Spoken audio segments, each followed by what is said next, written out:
Nigel Farage, let's have a look. He seems to be dominating a lot of the headlines at the moment. He came in, surprised not too many people actually, that he came in to lead reform. How do you think it shifted the narrative in the current campaign? It shifted it hugely.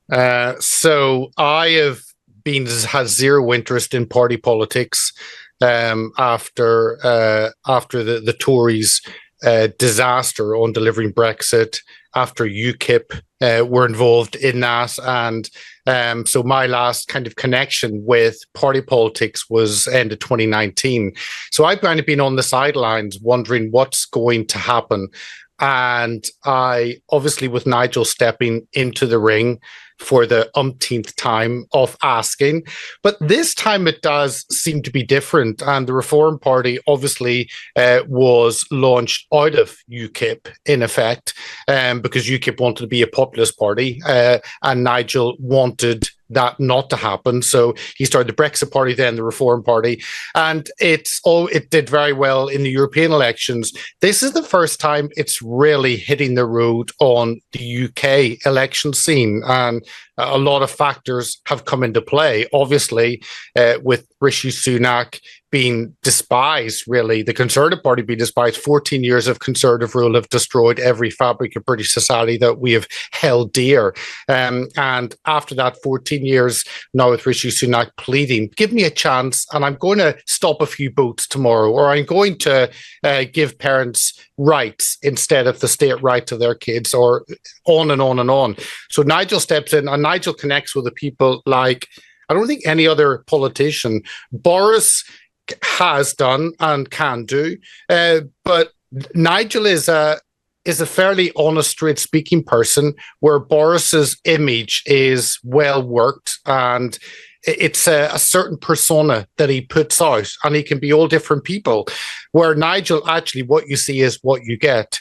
Watching Nigel at a press conference would just be like going to Nigel at the pub, having a pint with him. So what you see is what you get. And I think that honest approach is what the British public want. And his phrase of Britain is broken is absolutely true in every area, in the economy, in the social fabric of our society. Britain is absolutely broken. And Nigel steps into that with a perfect message of we can do something. So it's made me excited, because I was very depressed whenever I thought, no, this is Sunak or Starmer. This is so depressing. And then Nigel steps in. So it's cheered me up at least.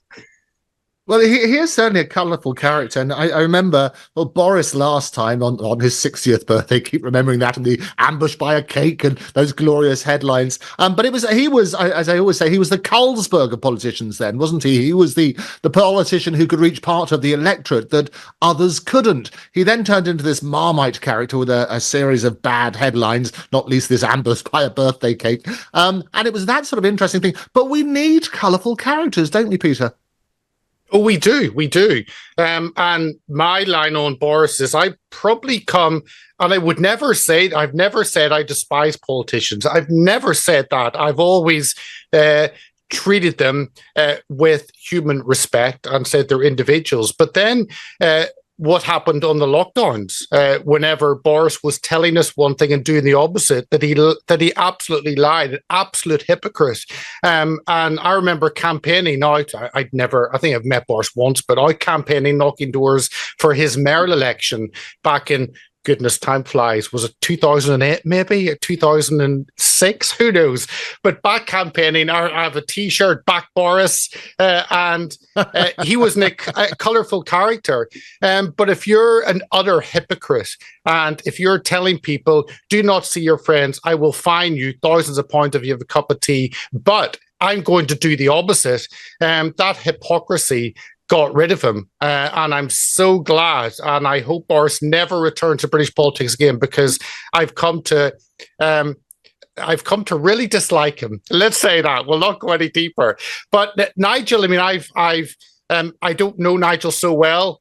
We know each other. But I haven't worked with him closely, because my time with UKIP was Gerard Batten. But Nigel steps in, and it is that excitement, enthusiasm. You've seen the rallies in Clacton.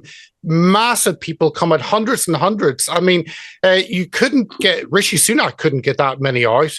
The Rishi Sunak supporters coming out probably fit in Joe Biden's basement for his campaign. So you've got masses coming out for Nigel because he is a figure that does excite, that does enthrall, gets people engaged. And I remember being on a TNT show a while ago, and I had to watch the Sunak Starmer debate. And I thought, okay, I'll watch it just because I'm going on TNT. And it was an hour and a half of my life I'm never going to get back.